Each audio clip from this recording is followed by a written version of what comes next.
Welcome back, everybody, to Not Two Old Timers. I'm Brian, And I'm Corey. and we are not two old timers sitting around telling stories and talking about things. So, this week, what's your problem? I'm fucking laughing. So you remember that video I sent you? Oh yeah, the cuts. Yeah. Yeah. I'm gonna cut this video and I'm gonna do the same thing for you because you've been doing it and it just amplified right then when What you did that like this? intro. Like, welcome everybody. Yeah. I love it. All right. Oh my god. Okay, so this week, let's do something different this week, Corey. Let's talk about hobbies and the importance of having a good hobby. Not just while you're retired, but, any time in your life. How's that sound? I love it. You want to Okay. kick us off? Yeah, sure. So, in the aftermath of my retirement, we'll start there. We'll start at the beginning. During my active duty time, I had a few hobbies. Nothing major, nothing that would stand out as, over the top or whatever, but I didn't put a lot of time into those hobbies. Most of it was, video games or computers or something of that nature, something I could do just around the house, because I was in a maintenance career field that had a lot of work, so I was at work often and wasn't a lot of free time. So the idea of having a solid hobby outside of just something to chill out, like games or something like that, didn't really ever cross my mind. But after I retired, I had a little bit more free time, and especially when we moved out here to Japan, and even then I didn't have a whole lot of hobbies. I still did a little bit of gaming and whatnot, but I've kind of given that up now. But then I met Corey, and then Corey and I would get in these conversations about, hey man, let's do this, and I think, what was it? What started that, Corey? I was at Corey's house and I noticed he had a welder. And I said, do you use this thing? And you were like, oh, I just use it on my car to do my, I think your struts or something like that, Yeah. because you had your van The bag. van was modified with bags, and so I had to, Yeah. I went in and welded with some DC voltage, some mounting brackets to the Yeah. frame, to the undercarriage. So I was So real light on it, right? yeah. So I told Corey, I said, yeah, I took welding classes when I was in high school and stuff, so I know how to weld and whatnot. And we just got to talking about doing projects. And I said, hey, I'm looking to get into woodworking. How about you and I build a table? It was I did like a hallway table, and I said, how about you and I get together and I'll build the top. You can build. I'll come and help you, and you can weld the legs together and whatnot. And we did that one weekend. And You we still were have that table, don't you? yeah, it's still Yeah. sitting in my living room. All wonky. But we were so proud of ourselves. We were like, yeah, we did it. And the thing was warped and twisted, and it won't sit straight. I had to like adjust the top so badly that There was a lot it of lessons learned in that one table. yeah. An unbelievable amount of lessons learned in that one table. It was amazing. Yeah. But I did realize that I had a ton of fun doing, getting my hands dirty again, getting, doing that stuff. So I started doing woodworking more like on a full-time basis. And then you and I had another project together with the shelves Yeah. Those that, shelves are cool. I have those still. yeah, Those shelves yeah. are really And cool. yeah. So whereas Corey was into the wood or in the I would do metallurgy metal portion of it. framing and everything, and you would take care of Yeah. the wood, and you even did what is that? What is that river? The resin. The They're resin river shelves. That was cool. And I got real big into that stuff. I did some cutting boards, some charcuterie boards. I did some coffee tables. A couple people commissioned me to do some coffee tables. Um, and I just really started to understand the importance of having a hobby and an actual physical hobby. I know a lot of people, are into like PCs and gaming and things like that, but the importance of having getting your hands out there and getting your mind off of the daily stress and onto something that actually brings you joy. Not to quote Maria Kondo, but does it spark joy? And I I really think you started just to did. realize how much I enjoyed woodworking. And I do have to throw a little thanks to you, because if we hadn't had that conversation, I might not have ever gone down that road. I might have still just been a workaholic and a bum. Absent of hobbies completely. Yeah, yeah, because You're again, still a workaholic. I'm gonna let you know that, right? You know that. that's just the way I was raised. That we can go into our childhoods later. but Glorious. um, Oh, but let's tell fucked up stories. yeah, fucking. But yeah, I really really believe the importance of having a decent hobby that you can invest some time and energy into, that brings joy, that brings true unadulterated joy, the type of joy that when you start a project and then you look at the clock and 4 hours has gone by. That I think that's the type of things that really make me realize I'm having a good time. You Where know. you're focused on something in the moment, Right. right? Right. And The, you're able to very in a healthy manner not be concerned about what happened yesterday and what's going to happen tomorrow, and right. just enjoy Yeah. the moment itself and actively participate in something, Right. right? And know that even if I make a mistake, it's not the end of the world. I can either start over, or I have the skill to be able to fix my mistake, or things of that nature. I understand that it's not something to be stressed about. I might be a little upset here and there, especially if it's costing money or something to that nature, but you know, most of our day-to-day activities, especially for me because I'm still working, there's very little margin for error. So it's having a hobby, knowing that other than cutting off a finger on a table saw or some stupid bullshit like that. It's all within a margin of error. Yeah, yeah, but I mean the idea that if I make a wrong cut on a board or something, I can always just throw that board out and get another one. Hmm. I'm not gonna let my blood pressure get up over something silly like that. What do you think? What's your take on hobbies? I think so. If I'm going to say I got one hobby, it's going to be the hobby of picking up a new hobby. I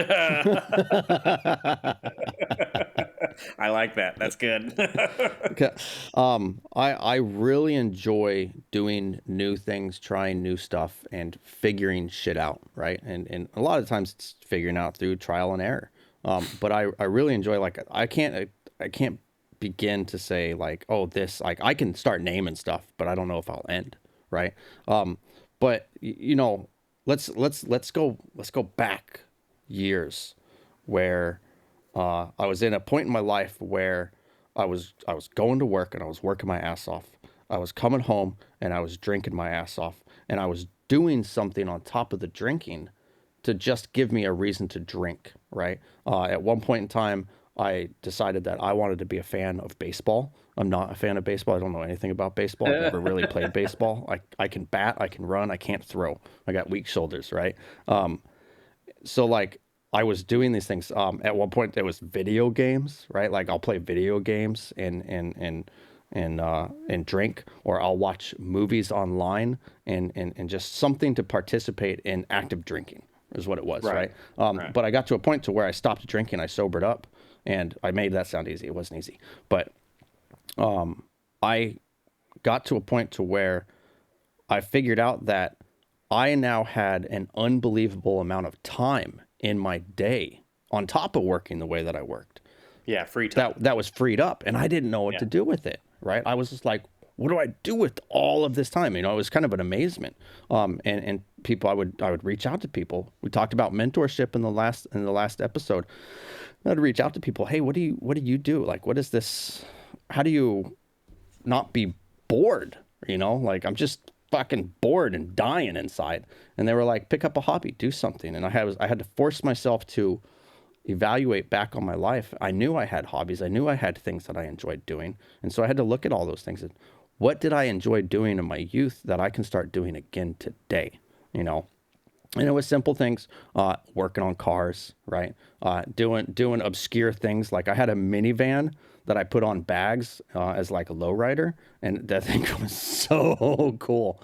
Oh my God, it was so cool.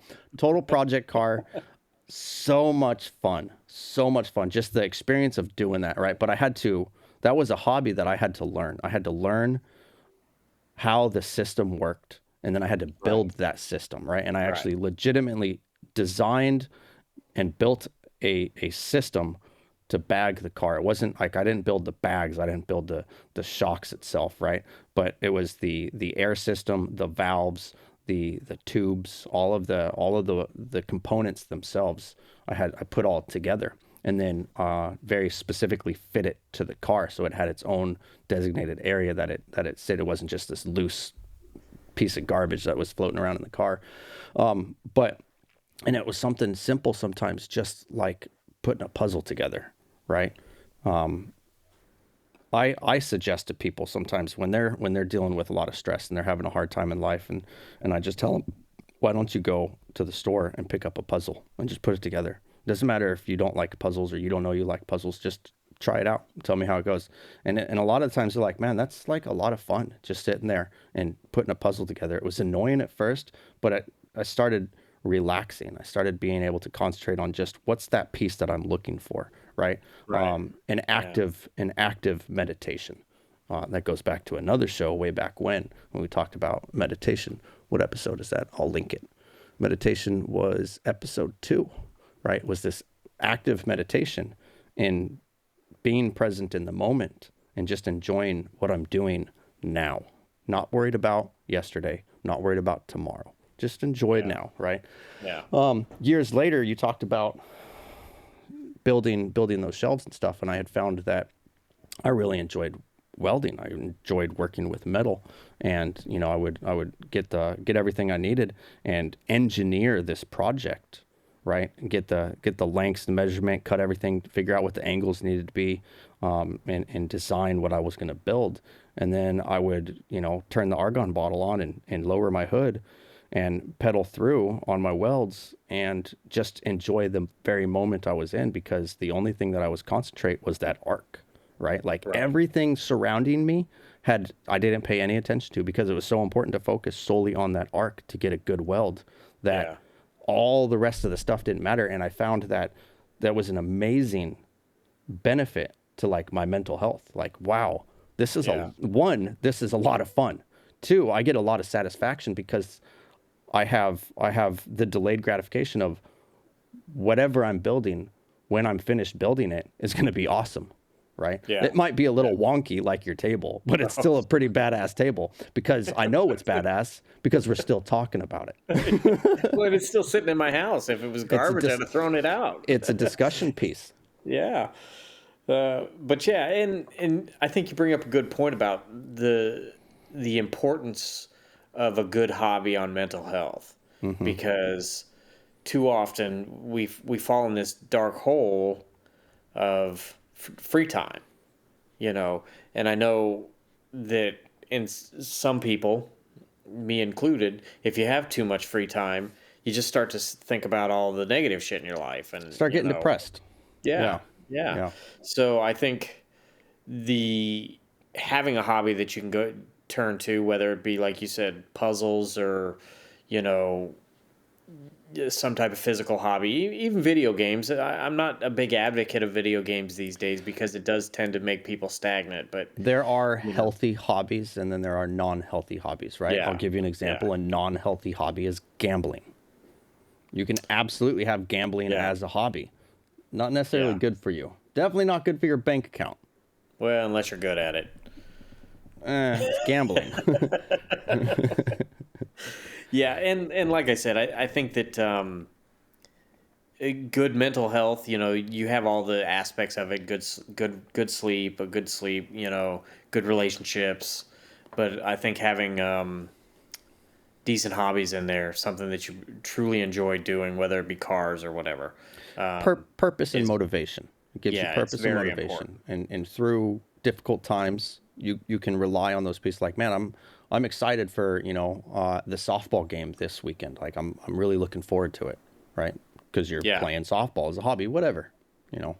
yeah, yeah. Well, and like I said, anything that brings a little bit of joy into your life, it's so important. And for some people, that, like you said, it could be sports, it could be anything. For you and I, it's getting our hands dirty and doing something physical. But you know, I think that having a hobby is so overlooked these days because of social media and the phones and the computers. Everybody seems to think they got to have 15 different games that they play, you know, whether it be Candy Crush or Pet Rescue or whatever. And you and I fell into this trap. I remember when you and I we'd be hanging out, we'd stop talking, we'd be in the middle of a conversation, stop talking so we could check Star Trek. Oh yeah, yeah. Whatever So it I was. still I still have one game that I play on my phone because I enjoy it, right? Right. A But hobby. how I much enjoy time it. do There's you nothing's wrong dedicate with to it? it. It depends on the day, really. But honestly, I don't like if I'm sitting on the couch and I'm just laying down because I'm resting my back, then I'll be on it. But for the most part, I don't. Right. But it doesn't occupy most of your day. Exactly. Yeah, yeah, yeah. Yeah. Whereas, a lot of these younger But people, it's that it's one of phone. those things that's not really a healthy. It's not a healthy hobby, Right. because if it does get to the point to where it's occupying my mind throughout the day, you know, Yeah. oh, I got to go in, I got to get this tournament, all right? Yeah. Yeah. And yeah, I think you hit it on the head that, it depends on how much time of the day it's occupying and whether or not you're addressing it, um, is real important. Yeah. In fact, so I said I have if any one hobby that I have, it's picking up new hobbies. That got to the point to where I started a different YouTube channel. I won't mention the name on here, but I started a different YouTube channel to just simply start documenting these hobbies, right? And just putting out little pieces like, all right, this is what I'm gonna do with my bonsai. This is what I'm gonna do with my metal work, right? This is what I'm gonna do with car stuff. This is what I'm gonna do with the garden, and just kind of getting all that documented and putting it up, just as a piece of record, just as a Right. piece to Right. share with other people to show, hey, this, if you're interested in doing this, this is how I do it. This is how you can do it too. You know, Yeah. Yeah. And you had a whole series when you built that knife. I mean, you that thing did was pretty that well. that was a lot of fun. Yeah. So like Yeah. I was doing metal work with welding and everything, and I decided, well, I want to do like actual, you know, metallurgy Yeah. work. And so I decided like I'm gonna make a knife, and I actually was messing around, and I decided I've got some pallet wood outside and I've got some sheet metal inside, and I'm gonna make a knife out of that. Like, it's not what you make a knife out of, but I had the concept of doing it, and I rolled with it, and I still have that knife, and it's like my letter opener. The thing is badass. Like, Yeah. and, Yeah. I and remember. it's not tempered, so it's not like you sharpen it on a sharpening stone. I just put it on a sanding belt, and it just dull sharp to that, and it came out Yeah. really, really well. But it gave me the encouragement of, hey, I can actually do this thing. So I sat down and I was like, all right, create my first knife with me, and I made a video record of that, and it came out really, really, really cool. It came out great. But I can go back and make them better now, but I wish I still did that. Like, I still have everything to do that, I just haven't done it for a while. I've been busy doing other things, Yeah. picking up other And just hobbies. just so everybody's clear on this, um, he bought a forge and everything. He bought this little mini It was a single burner forge. Yeah. yeah, and so that he could actually shape it and mold it, and he did really well. There was this one guy on his page that would troll the shit out of him every time. I'm not going to mention any names, but If I'm not mistaken, he told me one time that he ended up getting blocked. YouTube stopped him. They said you can't comment on that page anymore. I was wondering why yeah, the comments dropped off all of a sudden. yeah, YouTube's a bunch of jerks. But yeah, no, and he was doing so well, and I'm very proud of the work he did, because he stepped up, and he really made an effort to show the work he was doing. And like you said, it's good to document that stuff too, so you can look back on it and be like, oh, this is where I kind of made this mistake. Now I can learn from that, and next time I'll know better. And it gives other people like, hey, this dude just for the first time is doing this and learning through his mistakes on how to do it. And, oh, hey, I messed this up. This is what to do. This is what not to do. This is how I fixed it. Yeah. The way I grew up out in the country of the northern mountains of California. Everyone says, oh, you're from California. You're a surfer. You're a valley boy. No, not the fuck all, dude. I'm like from the mountains of California. So like very, very different lifestyle. But it was all about self-sufficiency. It was still, to this day, is still like the Wild West, right? And so you had to learn how to be self-sufficient. If something broke, you had to be able to fix it, right? And so I grew up with this concept of there's nothing that you can't do. You just need to put forth the effort to learn how to do it, And so I've just been carrying that with me my whole life. There was a point in time where I had always wanted, as a kid, I remember we saved bacon grease, right? And we saved bacon grease with the understanding that we were going to use that grease to make soap with. And I don't ever remember making soap, right? But years later in my adulthood, I had recalled that memory, and I was like, I wonder if I can make soap. I wonder how to make soap. So I started researching and looking it up, and it turns out it was really simple. And actually, to this day, I still make all of my own soap. Brian was the recipient of some of the first bars that I started making, which were like unbelievably good quality. They've only gotten better. But the one that I created for Brian in the beginning, I don't recreate because I can't get the ingredients that I had for that particular bar anymore. And it's unfortunate because I really, really enjoyed it. Brian's got a great story about it. But I still make all of my own soap. And every time I make a batch of soap, I take probably 10 or 20% of it and hand it out as gifts to other people because it's such a special piece, right? The soap that you buy in the supermarket, yes, it's soap, like a bar of soap, it's soap, but it's more of a detergent than it is actual quality soap with the glycerin in it. If you think about soap, it has like a detergent cleaning property, a sanitizing property, and it has the glycerin in it, which, number one, glycerin is explosive. So like you can use it with like fertilizer and make fucking bombs and shit out of it. Not saying I'm a bomb tech or anything, but it's also the melt and pour. So when you go to the store and you do soaps, like microwave this bar of soap and then pour it into the thing, and you've made your own soap, right? I've met people like, oh, I make my own soap. Yeah, I go to Target and I buy the melt and pour kit. And I'm like, that's not making your own soap. Yeah. That's the process of extracting the glycerin from the detergent and selling it as a separate product. But when you combine the two, the qualities that it has on your skin, right? Like it clears up eczema and all kinds of different skin conditions because it's more natural. But it's back to how our ancestors used to live, right? And I'm a big fan of that. Like stop advancing into this weird way of living that's not really conducive with nature. If I can fry bacon and save that bacon grease and make soap out of it, my goodness, like that's the way to do it, right? And grab something I haven't done is grab the potassium. Potassium word comes from pot ash, which is the leftover white ash from your fireplace, right? And then you soak that in water and you bake it down and you reduce it down, and what you're left with is the potassium. You mix that potassium with the with the oils, whether it's a natural plant-based oil or animal fat, lard oil, and the end result is soap. And then you clean you clean your asshole with it. Yeah. I got to tell that story, man. I got to tell that story. Okay, so Corey was making soap, and he said, "Hey, you got any like requests? I do this, and this." And I said, "Yeah, man, I'd love some cinnamon You know, like the cinnamon candy. I was like, do you have any like cinnamon smell? You know, the scent of the cinnamon. And he was like, no, but I can get some. And I kind of just forgot about it. And then like 2 months, maybe a month later, it was a little bit of time.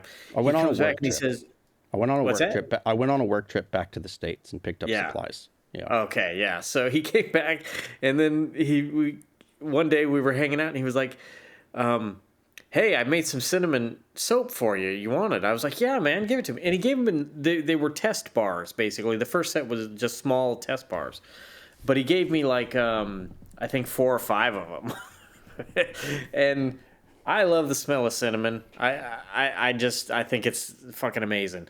And so I'm in showering one day, and my wife decides to jump in with me, and I'm using this new soap, and I'm just loving it. It's getting me all clean, and it's got a really strong scent.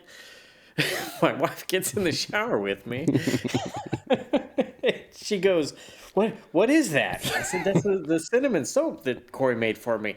And she's like, "Oh, it's burning my eyes. It's burning. It's so strong."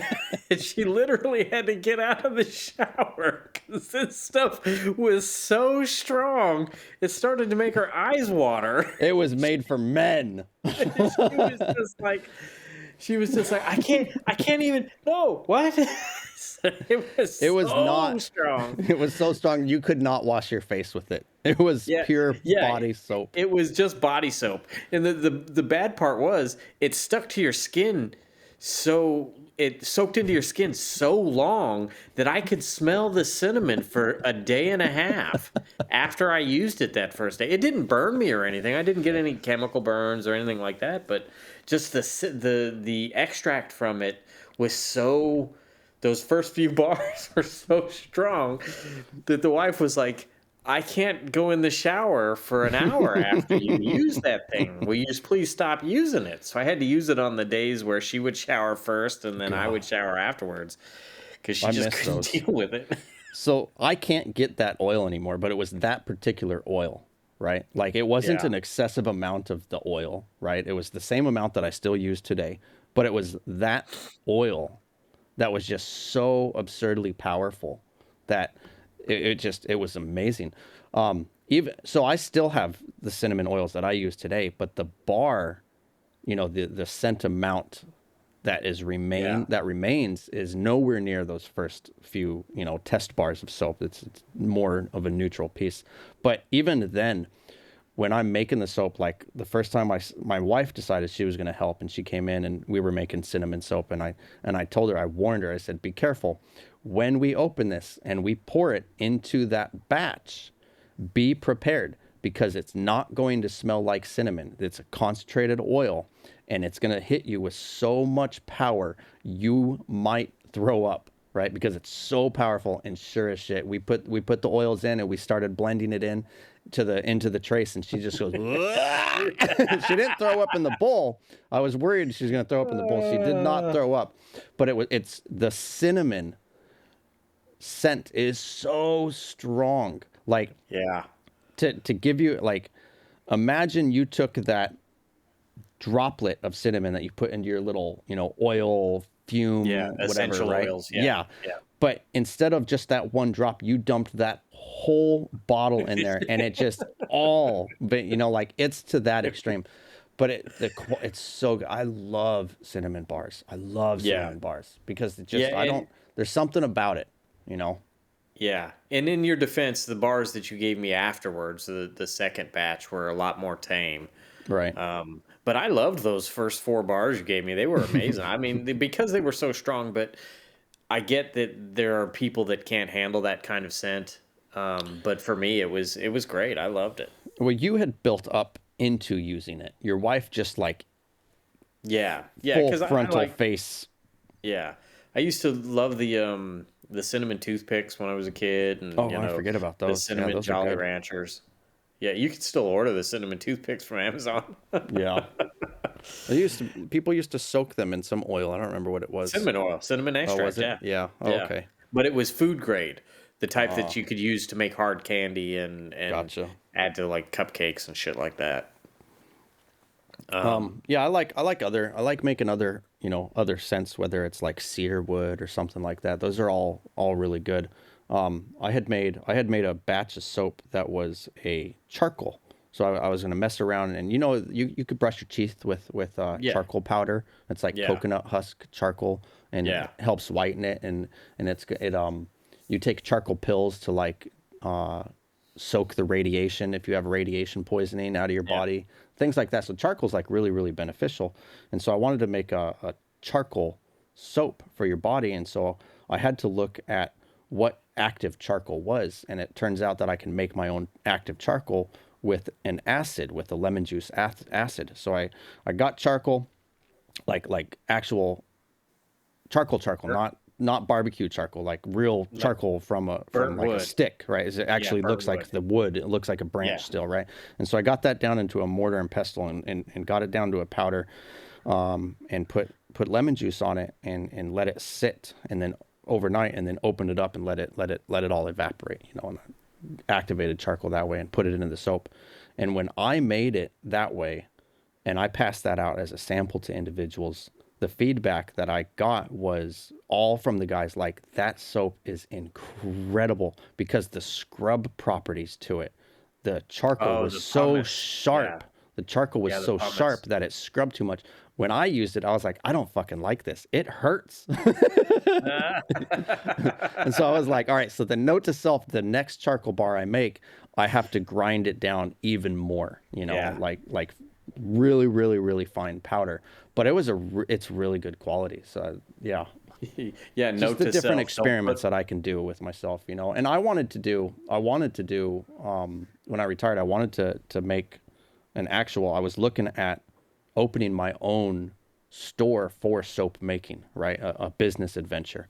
Yeah. But being in Japan, it's really complicated because soap is not like it is in the States. Here, it's classified as a skincare product. And so there's a lot of legalities in how it's produced, right? And there's a lot of steps into it. So you can't just make homemade soap and sell it, you Right. know. Right. Yeah, it's got to be an industrialized process. I can What? make it and sell it, but it would be not legal, Right. So And unfortunate. it's understandable just because, if you don't do it right, you could burn people, the soap could have Exactly. too much lye in it or Because that's whatever, what it is, right? It's Yeah. it's it's plant-based or animal-based fats mixed with lye. And so if it's Right. not mixed correctly or the ratios are not correct, if there is leftover lye in that soap, it's very dangerous, right? And Right. so Yeah. it can actually burn your skin instead of clean it, right? Yeah. There's a Yeah. thing every time I make soap, though, when I calculate it out, I always leave an extra amount of oil. That way, 100% I know that all of the lye is used up, but there's a benefit to having the extra oils in there because when you Right. clean yourself, there's a little bit of extra coconut oil. I tend to like the coconut oil, or there's a little bit of like shea butter left in there so that you have that conditioning your skin. Right. Right. Makes sense. Well, Hobbies. so What do you yeah, enjoy hobbies. doing, right? It's like, what Yeah. do you enjoy doing? And you can see I really enjoy doing that because I'm able to sit here and talk about it and have a lot Yeah. of like, passion for it, Right. Well, what's your most recent hobby? This. Okay. Well, yeah, this is something I think we might be able to pick up Yeah, this if the people will show, just like, follow, and subscribe. right? Oh man, we didn't do that on the last show. Hey, like, follow, and subscribe. Let us know what you want to talk about because we want to talk about it. Yeah. Let us know what you want to hear because we want to talk about it. Oh fuck, I look like I'm made for the radio. Did you hear what I just said? That was perfect. Now, You got a radio, you got a, not the video. My face, you got a not. face made for radio. Thanks for joining us, everybody. This has been another episode of Not Too Old Timers. Please hit the like, share, and subscribe button and help us grow the channel a bit. Let us know what you want to talk about. No. How did I say that last time? Let us know what you want to hear because we want to talk about it. Yes, sir. Indeed. Bye. Bye.